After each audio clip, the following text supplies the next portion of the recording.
Did you know that DNA or 𝙤𝙤𝙊𝙃 acid in all human beings is 99.9% identical? It is that 1/10 of 1% difference that makes us all unique. DNA derives its name from 𝙤𝙤𝙊𝙃 acid, a type of nucleic acid. Nucleic acids are made up of polynucleotide chains, which are formed by several nucleotides or molecules that make up the structure of the DNA when bonded together. In fact, the length of a DNA is defined by the number of nucleotides or pairs of nucleotides present in the DNA. A pair of nucleotides is also known as a base pair. For example, E. coli has 4.6 multiplied by 10 raised to the power 6 base pairs, and bacteriophage lambda has 48,502 base pairs, while the haploid content of human DNA has 3.3 multiplied by 10 raised to the power 9 base pairs. It was in the year 1869 that Friedrich Miescher first identified DNA as an acidic material present in the nucleus and called it the nuclein. However, technical limitations made it very difficult to isolate such a long polymer intact, and therefore no further interpretations regarding the structure of DNA were made for several years. Finally, in 1953, James Watson and Francis Crick proposed a simple double helix model for the structure of DNA. They did this with the help from the X-ray diffraction data that was created by Maurice Wilkins and Rosalind Franklin. Further, James Watson and Francis Crick proposed that base pairing existed between two strands of polynucleotide chains, which was a distinctive attribute of their proposition.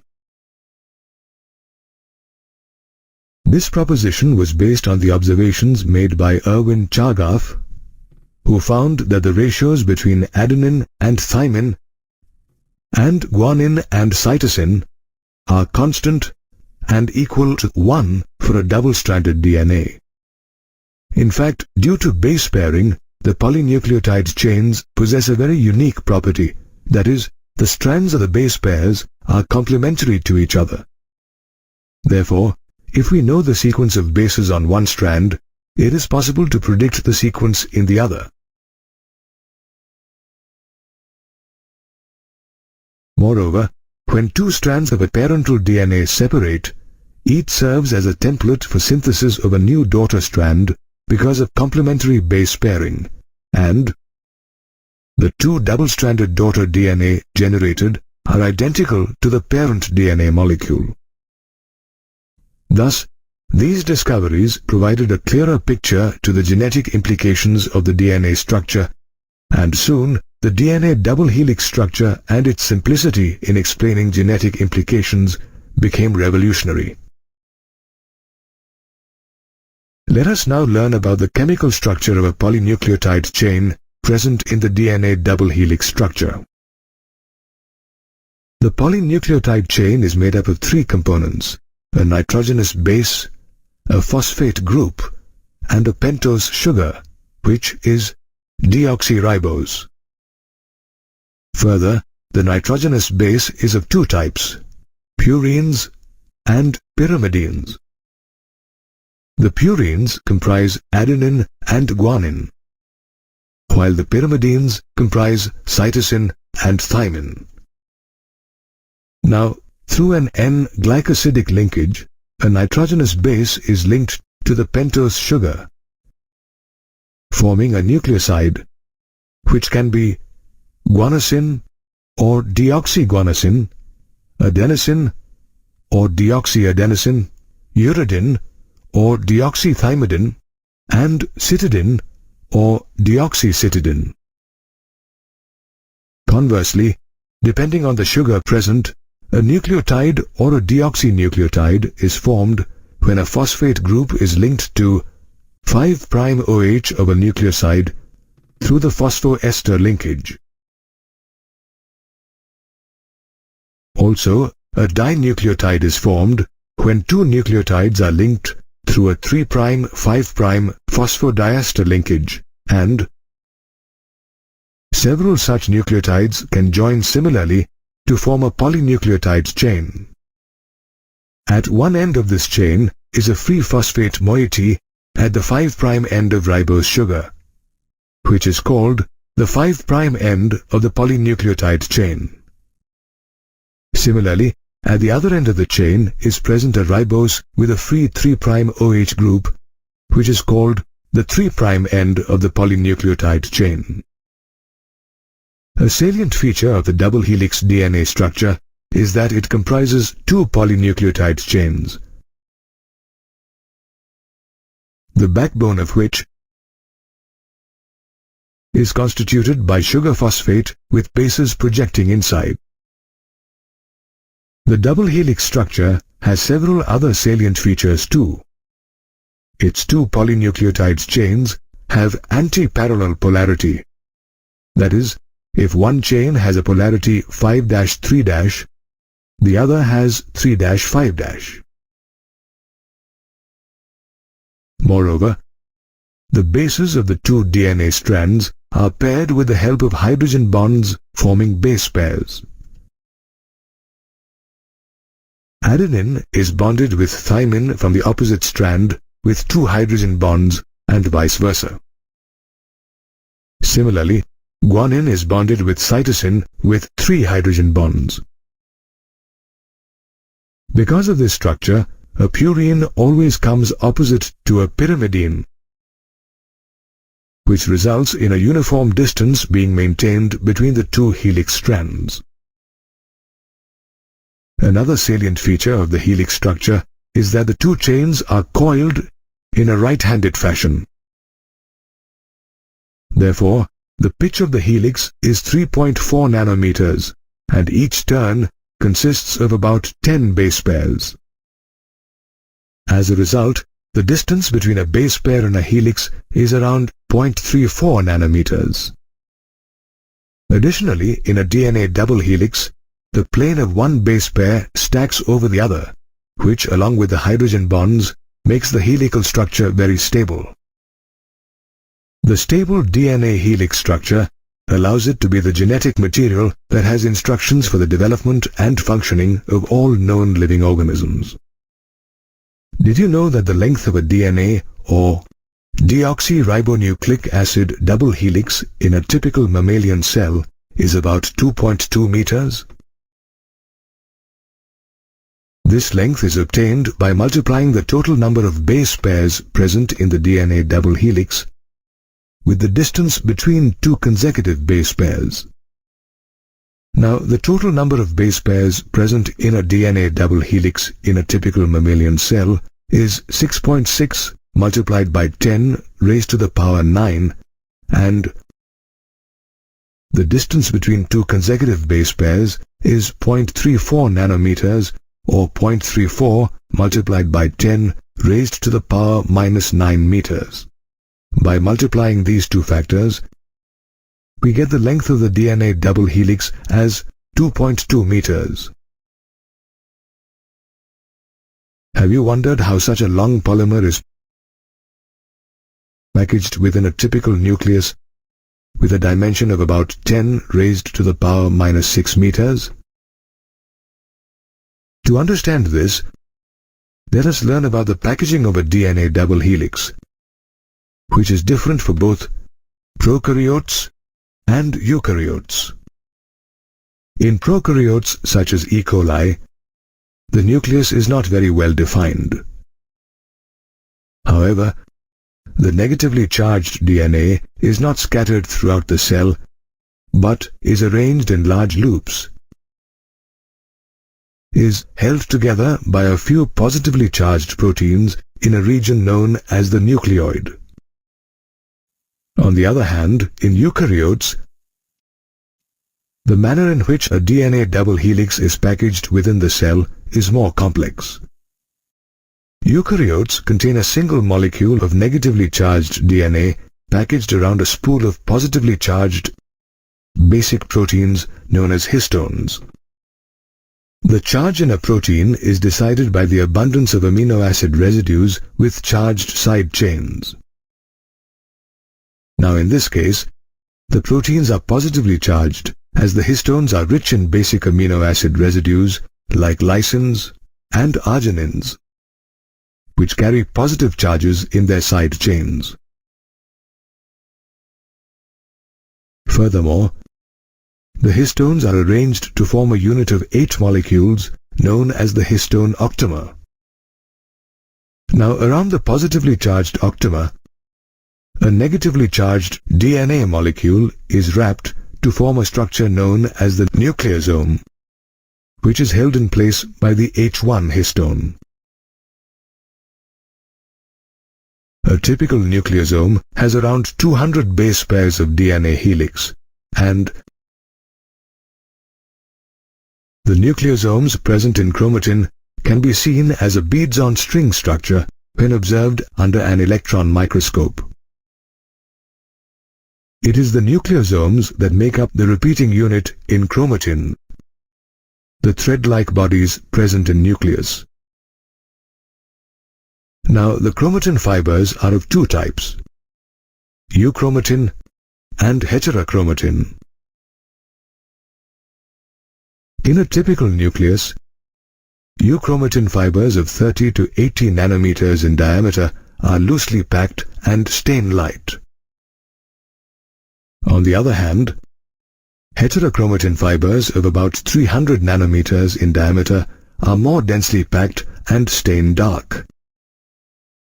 Moreover, of the two types of chromatin fibers, euchromatin is transcriptionally active, while heterochromatin is inactive.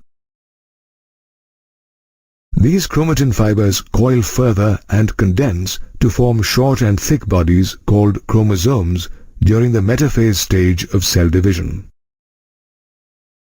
In this way, a DNA double helix is packaged into a chromosome, which is further packaged within the nucleus. If we stored the entire DNA sequence of a single human cell in books,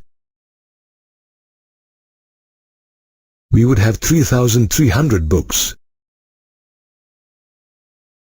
each with 1,000 pages, where every page contains 1,000 letters. Yes, a human genome, which has about 3 multiplied by 10 to the power of 9 base pairs, can produce such an enormous amount of data. In fact, an ambitious international scientific research project called the Human Genome Project, or HGP, set out to do just that, to determine the complete sequence of base pairs of DNA inside the human genome. More precisely, the HGP aimed to identify approximately 20,000 to 25,000 genes in human DNA. The average gene consists of 3,000 bases. However, gene sizes vary greatly. Did you know that dystrophin is the largest known human gene, which has 2.4 million bases? Now, if you add the number of base pairs in the human genome, the sequences of more than 3 billion chemical base pairs would have to be determined under the HGP. Therefore, by aiming to understand the genetic makeup of the human species, the HGP served an important purpose. It was important because it is a sequence of bases in our DNA that determine our genetic information. 99.9% of all nucleotide bases are exactly the same in people. Yet we differ from each other, and that is because our DNA sequences differ in certain places. Scientists have identified about 1.4 million locations with single-base DNA differences, also known as SNPs, or single nucleotide polymorphism. Knowledge about variations in the human genome can equip us with more ways to diagnose, treat, or even prevent disorders and ailments that affect human beings. Similarly, knowledge of the repetitive sequences in DNA shed a lot of light on chromosome structure and evolution. Repetitive sequences, also known as microsatellites, are those stretches of DNA sequences that are repeated many times, sometimes 100 to 1,000 times, in the human genome. Also, they have no direct coding functions. In fact, less than 2% of genome codes for proteins, and for more than half the discovered genes, are still unknown. With the advent of advanced genetic engineering methods, it was now possible to isolate and clone a piece of DNA to determine its sequence. So even though the 𝙁𝙤𝙇 was a mammoth project, it was a viable one. Since the 𝙁𝙤𝙇 aimed to store the entire genome information in databases, it required high-speed computational devices for data storage and retrieval. In addition, the 𝙁𝙤𝙇 required improved tools for data analysis. Thus, the 𝙁𝙤𝙇 is also credited with contributing to the rapid development of a new branch of biology called bioinformatics, which involves the application of statistics and computer sciences to the field of molecular biology. The 𝙁𝙤𝙇 was a 13-year project that began in 1990 and was completed in 2003. It was coordinated by the U.S. Department of Energy and the U.S. National Institute of Health. Did you know that initially it was James D. Watson, one of the co-discoverers of the double helix structure of DNA, who headed the project? However, in the initial years of the 𝙁𝙤𝙇, Wellcome Trust of the UK became a major partner, though more contributions arrived from countries such as Japan, France, Germany, and China, to name a few. Although the 𝙁𝙤𝙇 had aimed to understand the genetic makeup of the human species, it also focused on several other non-human species such as the bacterium E. coli, yeast, a free-living non-pathogenic nematode called 𝙤𝙆𝙃𝙊𝙃 elegans, a fruit fly called Drosophila, and the laboratory mouse. Learning about non-human DNA sequences can lead to a further understanding of their natural capacities and traits, which may offer solutions in various sectors such as health, agriculture, and energy production. Apart from transferring information and technologies to other sectors, the 𝙁𝙤𝙇 also intended to address ethical, legal, and social issues, or ELSI, that may have developed while working on the project. Therefore, though the 𝙁𝙤𝙇 was a mammoth and hugely beneficial project, it required enormous effort, cost, and innovation, as well as caution, to accomplish it successfully.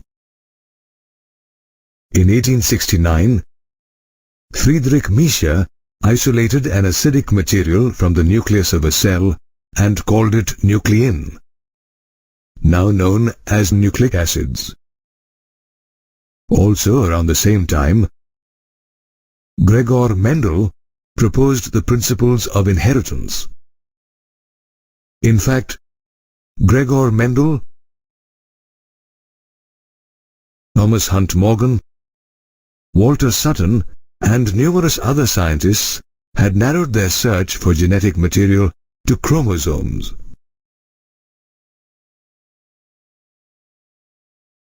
However, as chromosomes of eukaryotes contain several proteins along with DNA or deoxyribonucleic acid, scientists couldn't exactly confirm whether the genetic material was DNA or proteins or both. By around 1926, the search for the mechanism of inheritance of genetic material had reached the molecular level, yet the genetic material had still not been discovered. However, in 1928, Frederick Griffith, a British scientist, conducted an experiment that accidentally demonstrated the transformation of genetic material in bacteria. In fact, Frederick Griffith was in the process of developing a vaccine against the bacteria Streptococcus pneumoniae that caused pneumonia by inoculating the dead microbes along similar lines of Louis Pasteur's experiments on vaccination. Frederick grew the bacteria in a culture plate and found that they were of two forms, the smooth and the rough. This was because the smooth, shiny colonies or the S strain of the bacteria possessed a mucus or a polysaccharide coat, while the rough colonies or the R strain had no such coat. Further, when the mice were injected with the S strain, they died of pneumonia infection, while those injected with the R strain did not develop pneumonia. This proved that the S strain of bacteria was virulent or lethal, while the R strain was harmless. Moreover, Frederick also found that heating killed the bacteria. So when he injected heat-killed S strain bacteria into the mice, they did not die. On the other hand, when he injected a mixture of R strain bacteria and heat-killed S strain bacteria, the mice died. Surprisingly, he even recovered the living S strain of bacteria from the dead mice. So on the basis of this experiment, Frederick concluded that the heat-killed S strain bacteria had somehow transformed the R strain bacteria. He also concluded that the reason why the R strain bacteria produced a smooth polysaccharide coat and became lethal or virulent was because of the transfer of some genetic material from the heat-killed S strain bacteria. However, there was still no means to ascertain or identify the genetic material that was transferred and responsible for the transformation process. Later, after 16 years, in 1944, a team of 3 scientists, Oswald Avery, Colin MacLeod, and Macklin McCarty, once again began research on the experiment that was once conducted by Frederick. At that time, they tried to identify the biochemical nature of the transforming principle in Frederick's experiment. For this, the scientists first purified biochemicals such as proteins, DNA, and RNA or ribonucleic acid from the heat-killed S strain bacteria. They did so to identify the biochemical responsible for transforming the live R strain into S strain bacterial cells.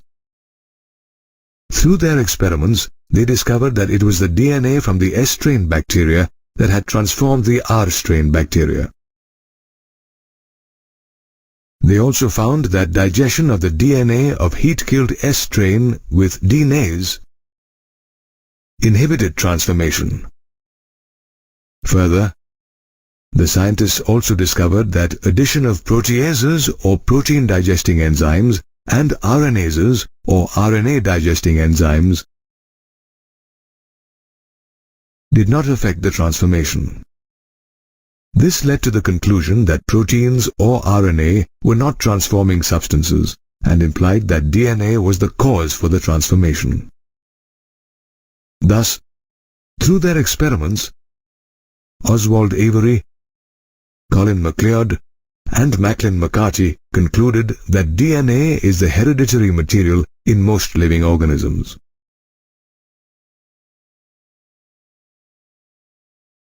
Nevertheless, many biologists were still unconvinced that DNA is the hereditary material.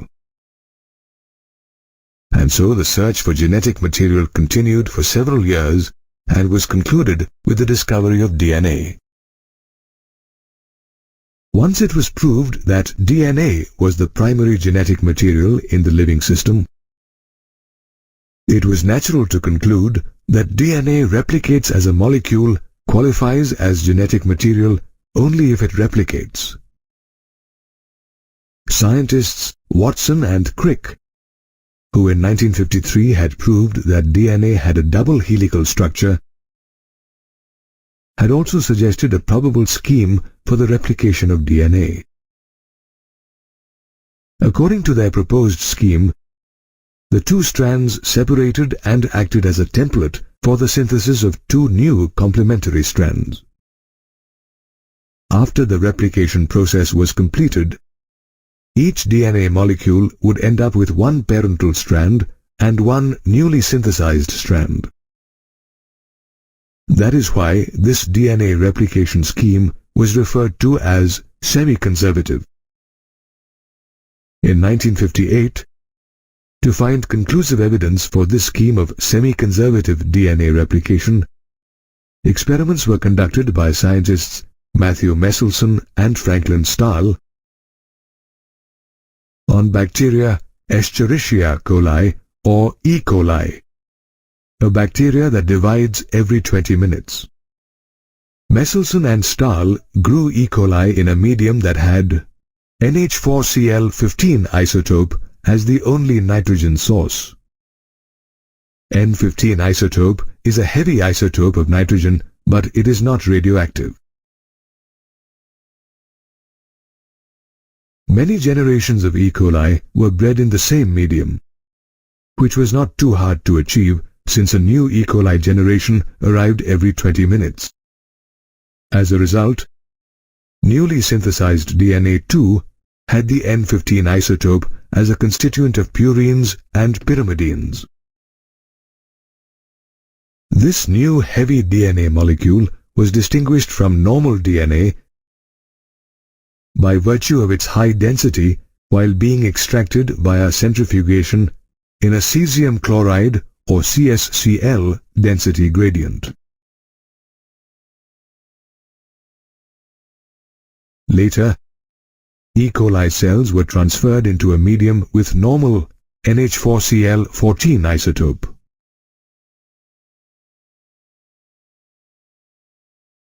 After the cells multiplied, their DNA was extracted and separated independently in CsCl gradients to record the density of DNA.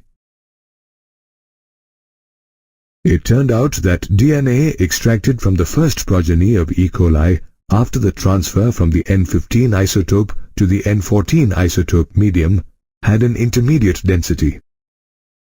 It was referred to as hybrid DNA. The next generation of E. coli, which was born after 40 minutes, had equal amounts of hybrid DNA and light DNA. Thus, the findings of the Meselson and Stahl experiment established the validity of Watson and Crick's theory of the semi-conservative DNA replication scheme. Similar experiments were further conducted in higher organisms such as plants and human cells to prove the same. One such experiment was conducted by Dr. J. Herbert Taylor and his colleagues in 1958. In root tip cells of Vicia faba or faba beans, using radioactive thymidine to determine the distribution of newly synthesized DNA in chromosomes. Here again, the experiment proved that DNA replication even in chromosomes was semi-conservative. Therefore, with multiple experiments conducted by different scientists, it was concluded that DNA replicates semi-conservatively.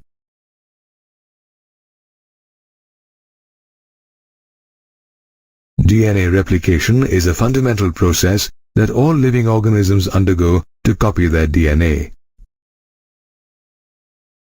It is an elaborate process that requires several enzymes such as helicases, topoisomerases, DNA polymerase, and DNA ligase to catalyze the replication reaction. In a cell, DNA replication begins at a specific point. For example, bacteria E. coli has a definite region where the DNA replication originates.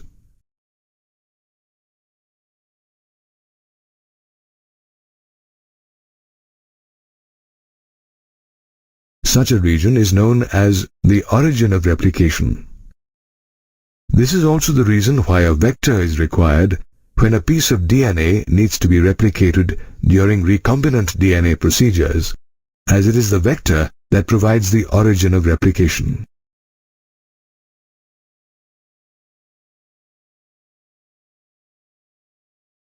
In some cases, like eukaryotes with large DNA molecules, there may be many origins of replication that finally merge with one another. During replication, first the enzyme helicases unwind and uncoil the DNA double helix into single strands of DNA by the breakdown of hydrogen bonds. However, the main enzyme that catalyzes the replication process after it begins at the origin of replication is DNA polymerase, which is said to be DNA dependent as it uses the DNA template to catalyze the polymerization of 𝙁𝙁𝙍𝑟𝑖bonucleotides.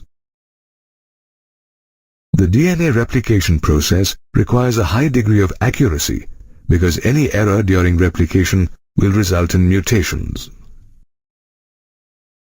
Thankfully, DNA polymerase is a highly efficient enzyme that catalyzes the reaction not only with accuracy but also does it very swiftly. It catalyzes the polymerization of a large number of nucleotides in a very short span. For instance, E. coli can replicate 4.6 into 10 to the power 6 base pairs of diploid content in 38 minutes. That is, the average rate of polymerization is 2000 base pairs per second. The replication process is also an expensive process in the sense that it requires expenditure of energy. The deoxyribonucleoside triphosphates that act as substrates also serve as the energy source for the reaction. The terminal phosphates in the deoxyribonucleoside triphosphates break down to provide energy as ATP.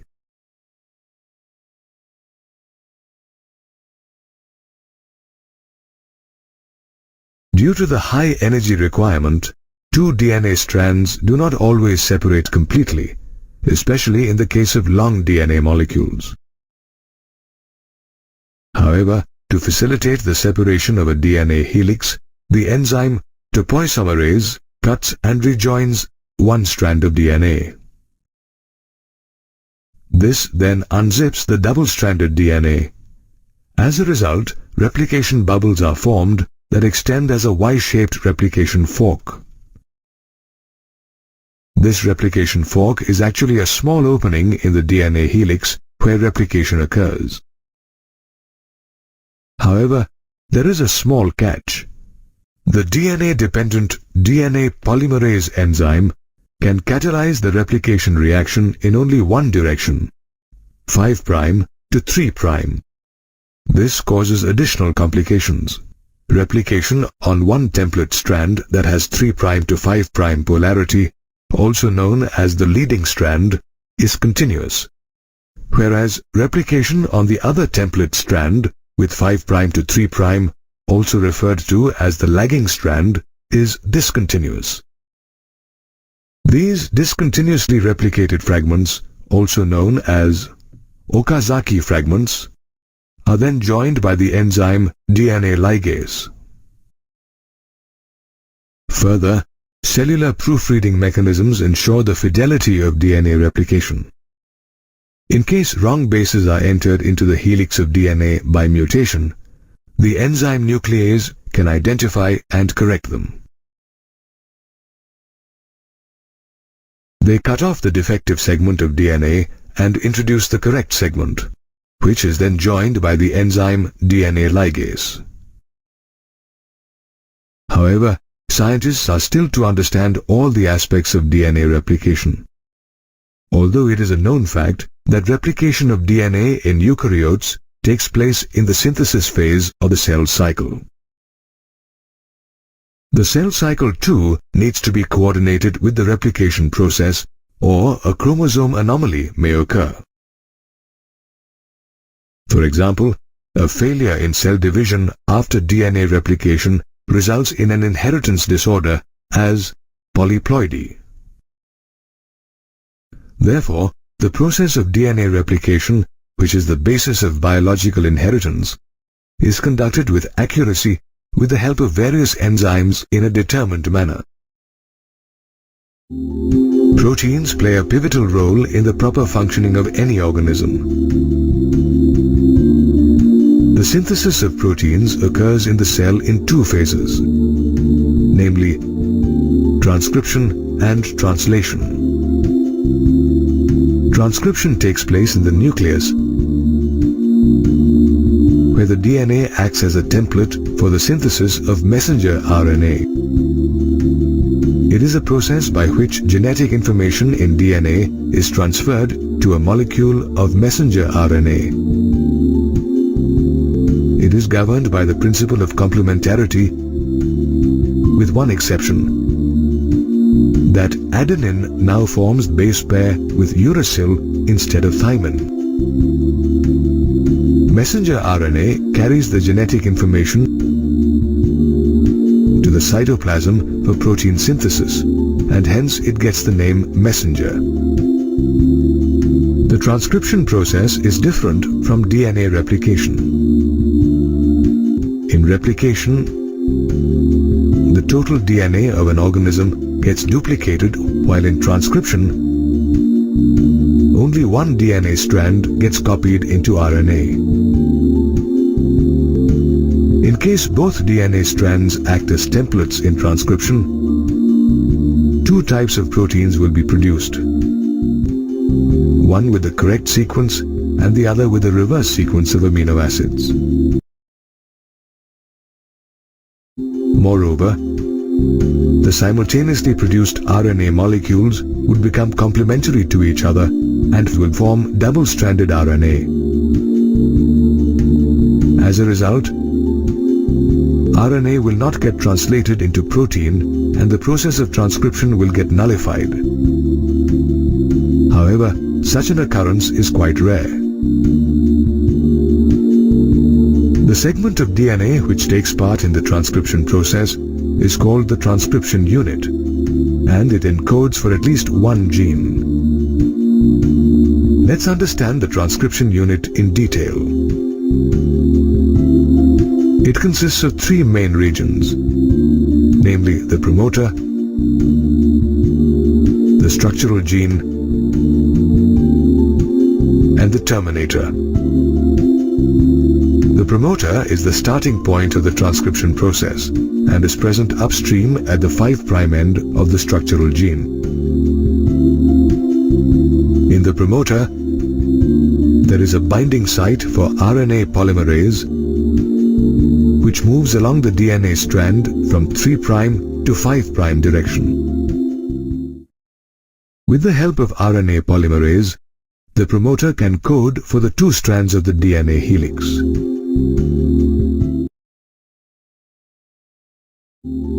However, these two DNA strands will get reversed if the promoter switches its position with the terminator.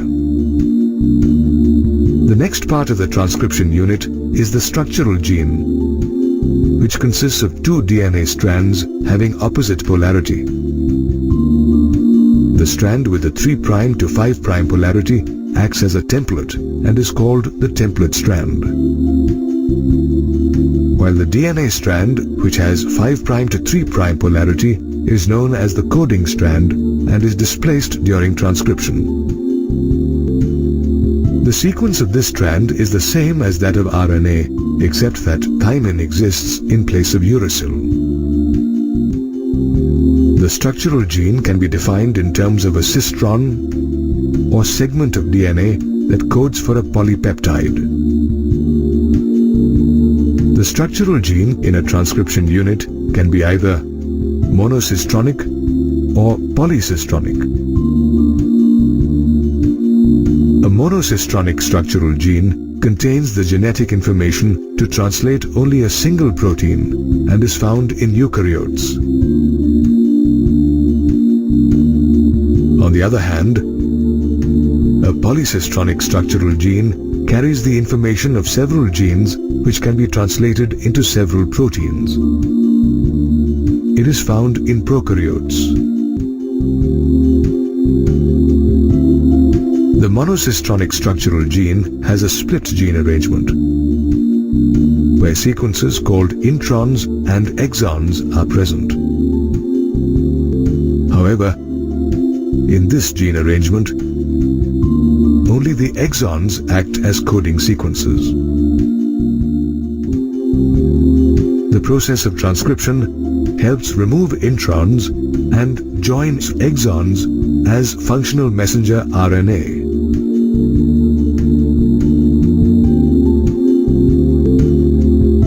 It is the exons in the structural gene, along with the promoter, which determine the inheritance of a character. The structural gene also consists of regulatory sequences which regulate the functions of other genes but do not code for any RNA or protein. They are also known as regulatory genes. At the 3' end of the structural gene is the terminator, which is another important part of the transcription unit. The terminator defines the end of the process of transcription. Transcription also happens to be the first stage in the process of gene expression.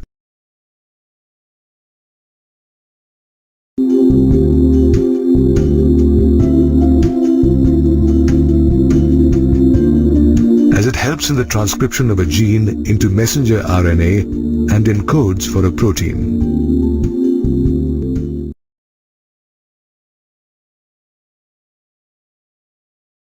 The building of protein is very essential to the functioning of an organism. In this protein building task, DNA acts as a master blueprint containing all genetic information about the protein to be created. The genetic information from DNA is transferred to messenger RNA or mRNA through a process known as transcription. Now let's learn how transcription takes place in prokaryotes such as bacteria. The prokaryotic cell does not have separations in terms of cytoplasm and nucleus. Therefore, both transcription and translation processes involved in protein synthesis can take place inside the prokaryotic cell at the same time. In prokaryotes such as bacteria, only one DNA-dependent RNA polymerase enzyme catalyzes the transcription of all types of RNA. There are 3 types of RNAs involved in the process of protein synthesis: messenger RNA or mRNA, transfer RNA or tRNA, and ribosomal RNA or rRNA. The mRNA carries the coding information to the sites of protein synthesis. It helps to put together amino acids to make protein. The tRNA carries each amino acid to the ribosome according to the coded message in the mRNA, while the rRNA provides a mechanism to decode mRNA into amino acids.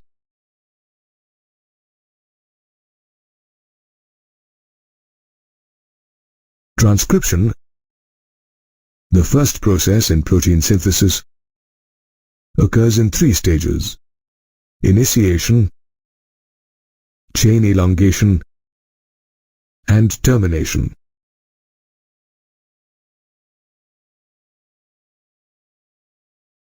In the first stage, RNA polymerase, along with the initiation factor denoted as sigma, binds to the promoter sequence in DNA and initiates transcription. This helps in the opening of the DNA helix and separates the two DNA strands. Now, the second stage of transcription, called elongation, begins.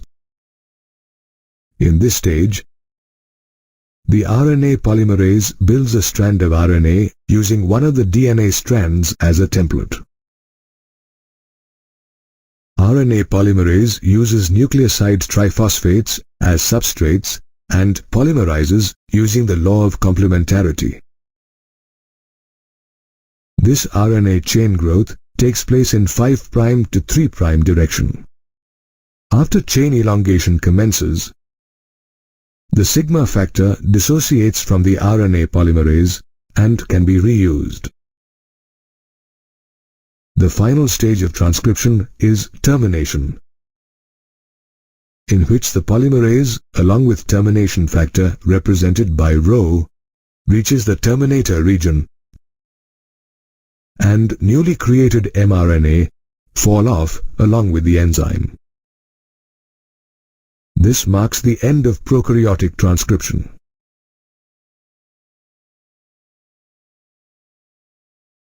The stages of transcription in eukaryotes are similar to that of prokaryotic transcription. However, there are some differences as well. Let's understand them in detail.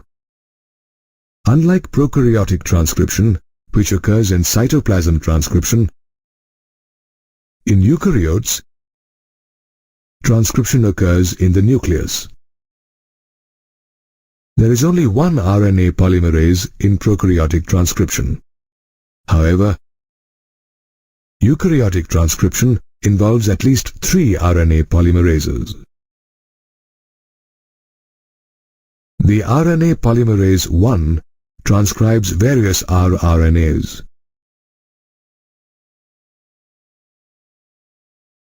On the other hand, RNA polymerase 2 transcribes the precursor of mRNA, known as heterogeneous nuclear RNA or hnRNA.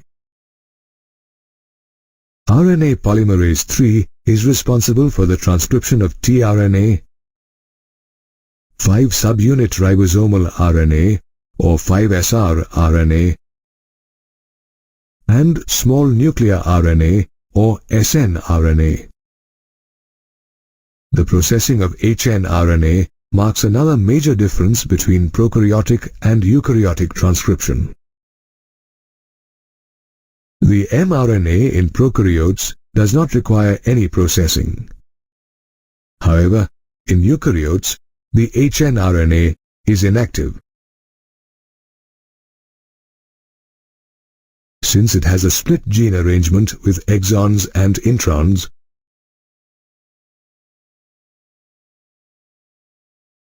and hence it has to undergo processes such as capping, splicing, and tailing. The first process is capping, which involves an unusual nucleotide called methylguanosine triphosphate being added to the 5' end of the hnRNA. Capping helps mRNA to bind with small ribosomal subunits during protein synthesis. The next process is splicing, in which the introns are eliminated and exons are joined in a specific order. Finally, in the tailing process, about 200 to 300 adenylate residues are added to the 3' end of the hnRNA in a template-independent manner, giving rise to a poly-A tail. This process is also known as polyadenylation.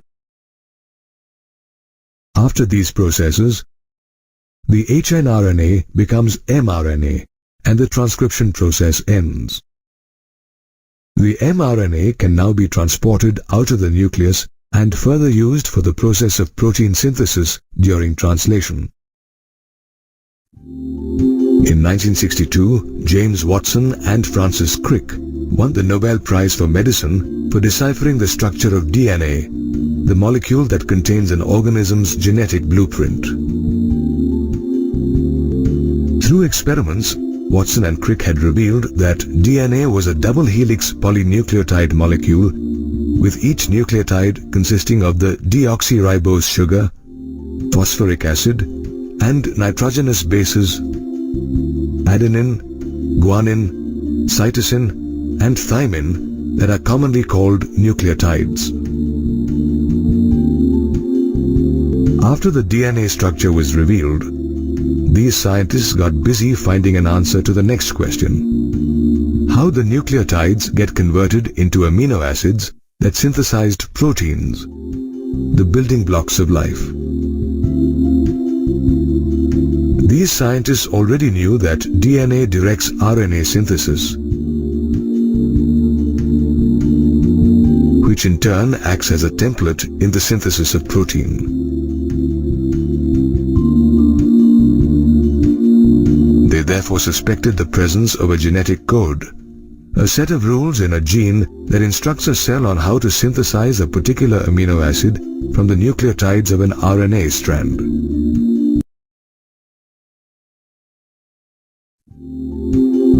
The scientists now had only one aim: to decipher this genetic code.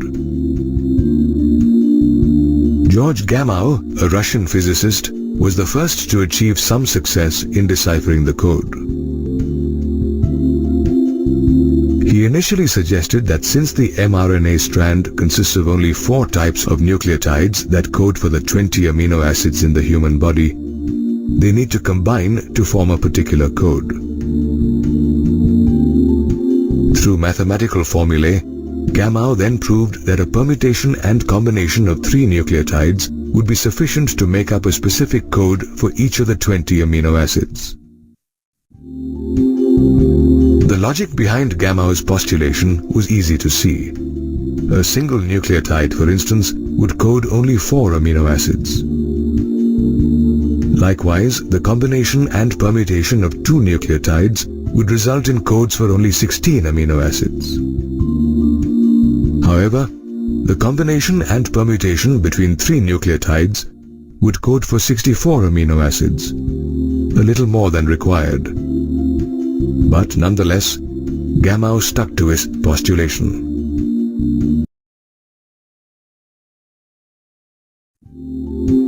Though scientists were now aware that a combination of 3 nucleotides was all that was required to make a particular code, they had another question: which combination of nucleotides coded which amino acid?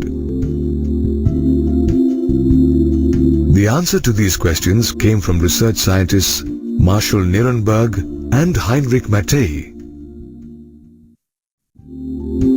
They created a free cell system by grinding E. coli bacteria using a mortar and pestle to obtain E. coli extracts. The E. coli was then added to a test tube containing everything needed for protein synthesis, including ribosomes and amino acids, to name a few.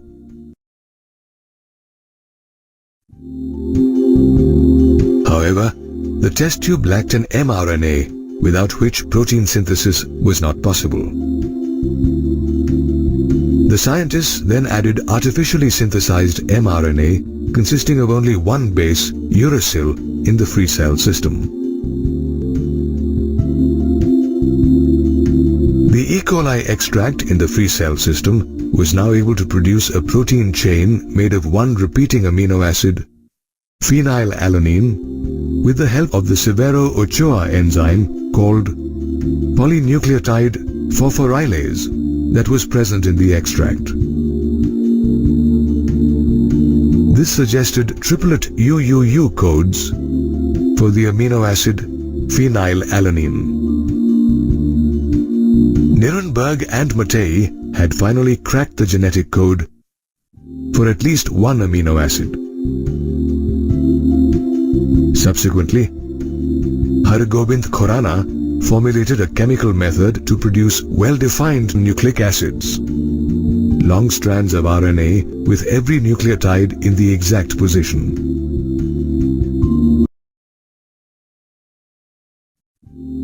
This helped determine the rest of the genetic code, which was expressed in the form of a chart. Today we know that the genetic code is an array of 64 codons, a sequence of 3 nucleotides on an RNA strand that encodes a specific amino acid during protein synthesis.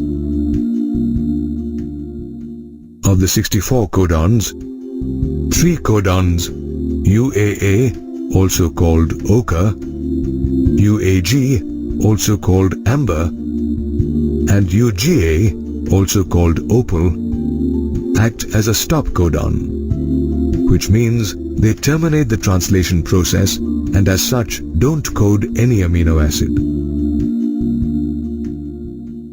Hence, they are known as nonsense codons or termination codons. The rest of the 61 codons code the 20 amino acids found in the human body. Moreover, one codon codes for only one specific amino acid, which makes the genetic code unambiguous and specific. For example, the codon UGG codes for tryptophan, and AUG codes for methionine as well as acts as a start codon, which means it initiates the protein synthesis. The genetic code is also a degenerate, which means that many different codons encode a particular amino acid. Take the case of serine, which is coded by 6 different codons including UCU, UCC, UCA, UCG, AGU, and AGC. Phenylalanine, on the other hand, is coded by codons UUU and UUC. Did you know that the genetic code is almost universal and the same throughout all living organisms? The codon GUG, for instance, codes for amino acid valine in plants as well as animals.